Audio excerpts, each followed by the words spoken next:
పట్టపగలు నట్టింట్లో మీరు మందు కొడితే అప్పుడు మా ముసల్ది నన్ను కొడుతుంది. అందుకే అక్కడ పెట్టానురా సిట్టింగు. ఈ విషయం శంకరన్నయ్యకి కూడా తెలుసు అని చెప్తూ స్టోర్ రూమ్ దగ్గరకు వచ్చాడు మనోజ్.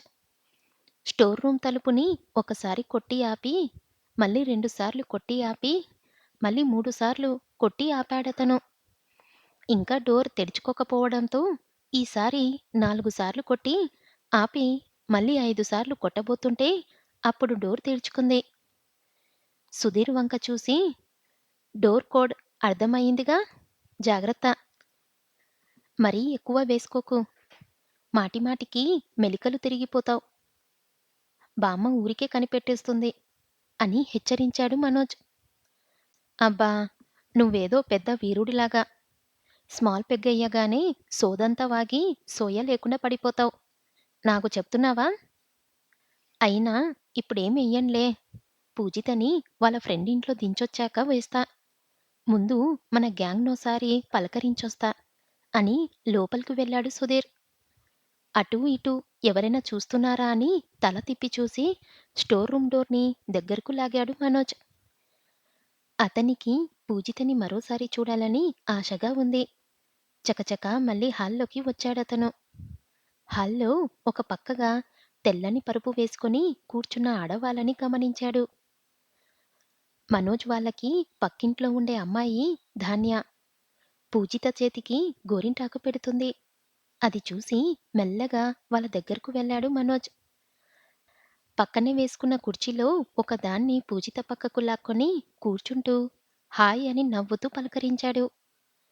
కళ్ళు పెద్దవి చేసి మనోజ్ వంక కోపంగా చూసింది పూజిత. అదేం పట్టించుకోనట్టు నవ్వాడతను. స్టూపిడ్ అని మనసులోనే తిట్టుకుంటూ, ఇక చాల్లే ధాన్య, నేను వెళ్తాను. మా ఫ్రెండ్ ఎదురు చూస్తుంటుంది అంది పూజిత. సుధీర్ అన్నయ్య వచ్చేలోపు పూర్తి చేసేస్తానన్నానుగా. ప్లీజ్ 1 మినిట్ అక్కా.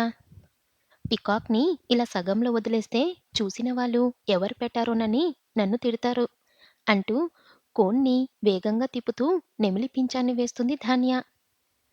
సుధీర్ రావడానికి ఇంకా టైం పడుతుందిలే ధాన్య. డిజైన్ నీట్‌గా పెట్టు. చూసిన వాళ్ళందరూ ఎవరు పెట్టారు, ఎవరు పెట్టారు అని అడగాలి అని పూజిత వైపు చూసి నవ్వుతూ అన్నాడు మనోజ్.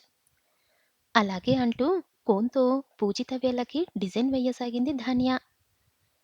మెహందీ పెడతారంటే అనవసరంగా చేయిచ్చాను అని మనసులో అనుకుంటూ మనోజ్ వంక సీరియస్‌గా చూసి, మా అన్నయ్యని పిలవండి. నేను అర్జెంటుగా వెళ్ళాలి అని రుసరుసలాడుతూ అంది పూజిత. మెహందీ పూర్తయ్యాక వెళ్దువులే పూజిత అని సాగదీస్తూ అన్నాడు మనోజ్. నన్ను ఏకవచనంతో పిలుస్తాడా అనుకుంటూ ధాన్య వంక చూసి, ఇక చాలు ధాన్య. నాకు అన్నయ్య ఉన్నాడు. ఈ వేలుకి గోరింటాకు పెట్టనవసరం లేదులే అంటూ చేతిని వెనక్కు తీసుకుందామె. కుర్చీలో నుంచి విసురుగా లేచి, నేను వెళ్ళిపోయానని సుధీర్ అన్నయ్యతో చెప్పండి అనేసి గిరుక్కున వెనక్కు తిరిగిందామె. అంతే. మనోజ్ కూడా గబక్కున కుర్చీలో నుంచి లేచి, హే పూజిత, ఆగాగు, మీ అన్నయ్యని తీసుకొస్తాను అంటూ కంగారుగా అన్నాడు. దీర్ఘంగా నిట్టూర్చి ఆగింది పూజిత. మరో నిమిషానికే పరిగెత్తుకుంటూ ఆమె దగ్గరకు వచ్చాడు సుధీర్. వస్తూనే, ఏంటి వెళ్ళిపోతానన్నావంట? బెదిరిస్తున్నావా అని కస్సుమన్నాడు. ఇది బెదిరింపా? నీ నిర్వాకాన్ని మీ ఫ్రెండు నన్ను గుడ్లప్పగించి చూడడాన్ని పెదనాన్నకి చెప్తానంటే మరి దాన్నేమంటారు అని ఎవరికీ వినిపించకుండా నిదానంగా అడిగిందామె. నీలాంటి చెల్లి ఎవరికీ ఉండకూడదే బాబూ, పద అని పెద్ద పెద్ద అంగుళాలు వేస్తూ గబగబా బయటకు నడిచాడు సుధీర్. అలక నిండిన సుధీర్ మాటకి వస్తున్న నవ్వుని ఆపుకుంటూ అతన్ని అనుసరించింది పూజిత. చిన్నప్పటి నుంచి ఒక్కతే ఒంటరిగా పెరగడం, తండ్రితో తప్ప ఎవ్వరితో చనువు లేకపోవడం, తోబుట్టువులతో ఇలాంటి గిల్లిగజ్జలు అస్సలు తెలియకపోవడం, వీటన్నిటి వల్ల ఈ అనుభవాలన్నీ ఉత్సాహంగా, కొత్తగా అనిపిస్తున్నాయి పూజితకి. సుధీర్ వాళ్ళ కుటుంబాలతో అనుబంధాన్ని, పెద్దమ్మ, పెదనాన్న తనకు ఇచ్చే ప్రాముఖ్యతని, సుధీర్ మనస్తత్వాన్ని బాగా ఎంజాయ్ చేస్తుందామె. ముందు పూజిత వాళ్ళ ఇంటికి తీసుకెళ్ళి ఆమె నోట్‌బుక్స్ తీసుకున్న తర్వాత ముప్పావు గంటకి పూజిత చూపించిన ఇంటి ముందు బండాపి, "జాగ్రత్తగా చూడు తల్లీ! ఈ ఇల్లేనా? ఇంకో 4 వీధులు తిప్పుతావా?" అంటూ నుదిటికి పట్టిన చెమటల్ని తుడుచుకున్నాడు సుధీర్. "ఇదేలే, అదుగో కనిపిస్తుందిగా క్రాంతి నివాసమని. మా ఫ్రెండు పేరే అది. థాంక్స్ అన్నయ్య. బాయ్. మళ్ళీ ఎన్నింటికి రావాలో నేను ఫోన్ చేసి చెప్తాలే" అని నవ్వుతూ అంది పూజిత. "ఫోన్ చేసి చెప్తావా? ఇన్నేళ్ళు నువ్వు మాతో మాట్లాడక సరిపోయింది గానీ, లేకపోతే నా బతుకు డ్రైవర్ బతుకయిపోయేది. ఎన్ని వేలయ్యేవో పెట్రోళ్ళకి" అన్నాడు సుధీర్.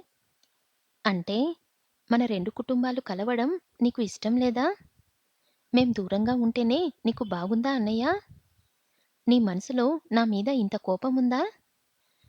నేనేమో పిచ్చిదానిలాగా జస్ట్ ఇప్పుడే ఎంత మంచి అన్నయ్యని ఇచ్చావు దేవుడా అని దేవుడికి థాంక్స్ చెప్తున్నాను తెలుసా" అని అంటూనే కళ్ళమ్మట నీళ్లు పెట్టేసుకుంది పూజిత. పూజిత కళ్ళల్లో నీళ్లు చూడగానే సుధీర్‌కి మనసు చివుక్కుమంది. ఛ! ఇలా అనేసానేంటి అనుకుంటూ వెంటనే బండి దిగాడు.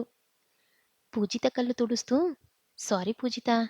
నేను జస్ట్ సరదాకే అన్నాను. అంతే తప్ప అది నిజం కాదు. నేను ఇంట్లో ఒక్కడినే కదా! అక్కచెల్లెలతో ఎలా ఉండాలో నాకు తెలీదు. అందులోనూ ఎప్పుడు డాడీ ఏదో ఒకటి తిడుతుంటారు కదా! ఇప్పుడు నాకంటే చిన్నదానివి నువ్వు దొరికావు. డాడీ నన్ను తిట్టినట్టే నిన్నూ అంటూ నా ఇగో సాటిస్ఫై చేసుకున్నానేమో. సారీరా! ఇంకెప్పుడు నిన్ను ఏమీ అనను. సరేనా?" అని బుజ్జగింపుగా చెప్పాడు. "నువ్వే కాదు, నేను మా ఇంట్లో ఒక్కతినే." "సరేలే, నువ్వు ఆ మాట జస్ట్ సరదాకే అన్నావుగా" అని రెట్టిస్తున్నట్టు గట్టిగా అడిగింది పూజిత. "అవును చెల్లీ, అవును. దానికి పనిష్మెంట్‌గా నిన్ను సాయంత్రం ఐస్ క్రీమ్ పార్లర్‌కి తీసుకెళ్తానులే" అంటూ బైకెక్కాడు సుధీర్. "థాంక్స్ కానీ చిన్న చేంజ్. నన్నొక్కదాన్నే కాదు, మా ఫ్రెండ్స్ ఇంకో నలుగురొస్తారు. అందర్నీ తీసుకెళ్ళాలి.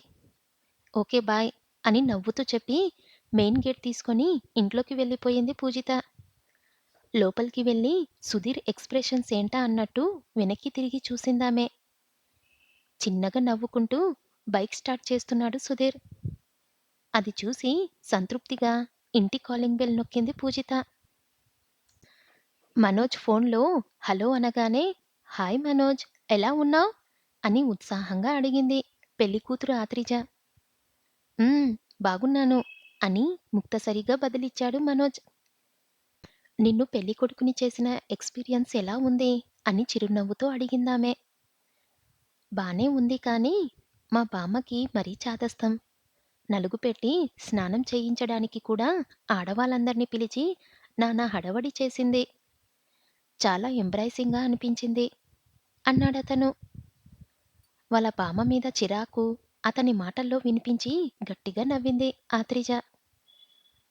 "అందుకే వాళ్ళ చాదస్తం దిగిపోయేలా మనమే పని చేద్దామా?" అని గుంబునప్పు నవ్వుతో అడిగింది. "ఏం పని?" అని నొసలు ముడిచి ఆసక్తిగా అడిగాడు మనోజ్. "ఈ రోజు సాయంత్రం అలా షికారుకి వెళ్దాం" కిసుక్కున నవ్వుతూ చెప్పింది. "అమ్మో! బయటకా? మా బామ్మకి తెలిసిందంటే చీపురు కట్ట పట్టుకొని నన్ను చావదాబి మీ ఇంటికొచ్చి నీ పని పడుతుంది" అని భయంగా అన్నాడతను. "ఎలా తెలుస్తుంది? నువ్వు మీ బామ్మకి చెప్పి వస్తావా ఏంటి?" నిర్భయంగా అందామె. "నేను కాకపోయినా ఎవరో ఒకరు చెప్పేస్తారుగా. మనం ఎవరికీ చెప్పకపోతే? అప్పుడు ఎవ్వరు చెప్పరుగా" అని తెలివిగా అందామె. "అదెలా? నేను ఇంట్లో లేనని తెలిసిపోతుందిగా" అని అయోమయంగా అన్నాడతను. "నీకు తలనొప్పిగా ఉందని మీ వాళ్ళతో చెప్పి నువ్వు నీ గదిలో పడుకో. ఇక ఎవ్వరు నిన్ను డిస్టర్బ్ చెయ్యరు. నీకు బెస్ట్ అనిపించిన ఫ్రెండ్‌తో మనమిద్దరం కలుద్దామనుకున్న విషయం చెప్పి హెల్ప్ తీసుకో. ఫినిష్" అని చాలా తేలికన్నట్టు గడగడా చెప్పేసింది ఆత్రిజ. ఇంకా అనుమానం పీకుతుంటే ఆలోచిస్తూ, "ఏమో, దొరికిపోతే పైగా ఫీలవ్వాలేమో అని నిదానంగా అన్నాడతను. హోయ్! నువ్వసలు మగవాడివేనా? ఆడపిల్లని, పెళ్లి కూతుర్ని నేనే ఇంత డేర్ చేసి రమ్మంటుంటే, మగాడివి, పెళ్ళికొడుకువి నువ్వు రావడానికి ఫీలయిపోతున్నావేంటి? రావయ్యా మగడా అని ఉడికిస్తున్నట్టుగా అందామె. హ్మ్. సర్లే వస్తాను. ఇంతకీ ఎక్కడికి? అని అడిగాడు మనోజ్. ఎక్కడో ఒక చోటకి. ముందు నువ్వు ఇంట్లో నుంచి బయటకు రా చాలు అందామె. ఎన్ని గంటలకి? అని అడిగాడు మళ్ళీ. సీన్ మరి రివర్స్‌లో ఉంది కదా! యాక్చువల్‌గా నువ్వే నాకు ఫోన్ చేసి ఫలానా టైంకి, ఫలానా చోటికి రా అని నాకు చెప్పాల్సింది పోయి, నేనే నీకు అన్నీ చెప్పాల్సొస్తుంది. హ్మ్. ఓకే. సాయంత్రం చీకటి పడే టైంకి అంటే 6:30, 7 గంటలకి. హ్మ్. ఎగ్జాక్ట్‌గా 7 గంటలకి ఇంట్లో నుంచి జంప్. ఓకేనా? షార్ప్ 7కి నిన్ను మీ వీధి చివర నేనే పికప్ చేసుకుంటాను. ఓకే కదా! అని ఎక్సైటింగ్‌గా అంది ఆత్రిజ. హ్మ్. అన్నాడు Manoj. Okay. Waiting for you. Bye అని ఫోన్ కట్ చేసింది ఆత్రిజ. అప్పట్నుంచి బయటికెలా వెళ్ళాలా అని ఆలోచించసాగాడు మనోజ్. బాగా ఆలోచించి మధ్యాహ్నం సుధీర్‌తో రేయ్ సుధీర్!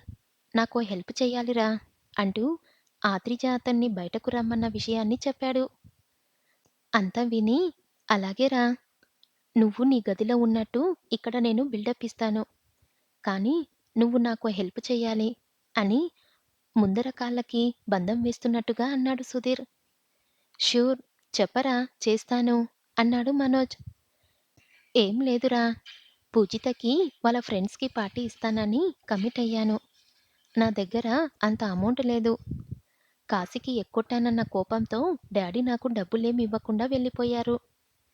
సాయంత్రం పార్టీకి అమౌంటు అంటూ అడగబోతుంటే అతని భుజం మీద గట్టిగా కొట్టాడు మనోజ్. దీనికి ఇంత సినిమా తీస్తావేంట్రా? ఆ పార్టీ నేనే ఇస్తాను. సరేనా? ఇంతకీ పార్టీ ఎన్నిటికి? అని అడిగాడు మనోజ్. సాయంత్రం 5 గంటలకల్లా రవీంద్ర ఐస్ క్రీం పార్లర్‌లో ఉండమని చెప్పిందిరా పూజిత అన్నాడు సుధీర్. 5కా అని కొన్ని సెకండ్లు ఆలోచించి తర్వాత చిరునవ్వుతో సుధీర్ వంక చూశాడు మనోజ్. ఓకే. అయితే మన ప్లాన్ చేంజ్. మనం వెళ్ళేది 7కి కాదురా 5కే అన్నాడతను. ఆత్రిజ నిన్ను 7కి రమ్మంది కదరా! 5కే ఎందుకు? అని ఆర్తకంగా అడిగాడు సుధీర్. నువ్వు 5 గంటలకి పూజితని తీసుకురావడం కోసం మా ఇంట్లో అందరికీ చెప్పి నా కారేసుకొని బయటకు వెళ్తావు. అందరి దృష్టిలో నువ్వొక్కడివి వెళ్ళినట్టు. కానీ నువ్వు వేసుకెళ్ళే కార్‌లో వెనక దాక్కొని నేనుంటాను. మనమిద్దరం రవీంద్రకి వెళ్ళి పూజిత వాళ్ళకి పార్టీ ఇచ్చి 7 గంటలకి ఇంటికి వచ్చేద్దాం. అప్పటికే ఇక్కడ ఆత్రిజ వెయిట్ చేస్తూ ఉంటుంది కాబట్టి నేను తనతో మళ్ళీ బయటకు వెళ్తాను. నువ్వు పూజితని తీసుకొని ఇంట్లోకొచ్చేయి అని చెప్పి మెరుస్తున్న కళ్ళతో సుధీర్ వంక చూసి ఎలా ఉంది నా ప్లాన్? అని అడిగాడు మనోజ్. బానే ఉంది. ఆత్రిజతో నువ్వు బయటకు వెళ్ళు. ఓకే. కానీ పూజితకి ఇచ్చే పార్టీలో నువ్వెందుకురా? ఆ పార్టీ ఏదో నేనే ఇస్తాను. నువ్వు రావొద్దు. అసలే పూజిత నిన్ను చూస్తేనే నా పీక పిసికేనంత ఎక్స్‌ప్రెషన్స్ ఇస్తుంది. అయినా డబుల్ ప్రోగ్రామ్ రిస్క్ ఎందుకురా? అని అడిగాడు సుధీర్.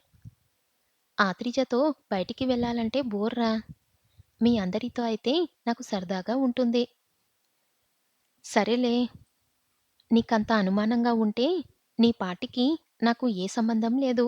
7 గంటలకి నేను బయటకు వెళ్తాను. నేను ఇంట్లోనే ఉన్నట్టు నువ్వు మేనేజ్ చెయి. నీ ఇష్టం అని కేర్‌లెస్‌గా భుజాలు ఎగరేశాడు మనోజ్. అంటే డబ్బులివ్వవనేగా అర్థం? అయినా ఇదేం లింకురా? 7 గంటలకి నువ్వెళ్తే నేను మేనేజ్ చెయ్యగలను. మరీ 5 మనమిద్దరం బయటకు వెళ్ళాలంటే ఇక్కడ ఎవరు మేనేజ్ చేస్తారు? అని అయోమయంగా అన్నాడు సుధీర్. అదే చెప్తాగా అంటూ సాయంత్రం ఏం చెయ్యాలో ఆ ప్లాన్‌ని సుధీర్‌కి వివరంగా చెప్పడం మొదలుపెట్టాడు మనోజ్.